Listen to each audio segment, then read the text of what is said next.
Hello. Ką, pradėsim darbus, sekėm šitų, keisim motorą, niekad gyvenime to nedaręs, žiūrėsim, kas čia gausis.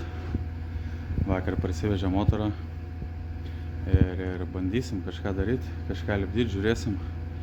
Tai vat, motoriukas, tai va, 2.5 su ryčio programa, MP2 kolikai. Nu, žodžiu, turėtų būti geras. Žiūrėsim. Ten va, ekiam šitas to. Žiūrėsim, bandysim kažką tai lipdyti. Ir tiek. Nu ką, jau biškį įsiėmiau priekį. Toliau nežinau, aš lemba dabar sukt galvą. Nu, kuo toliau.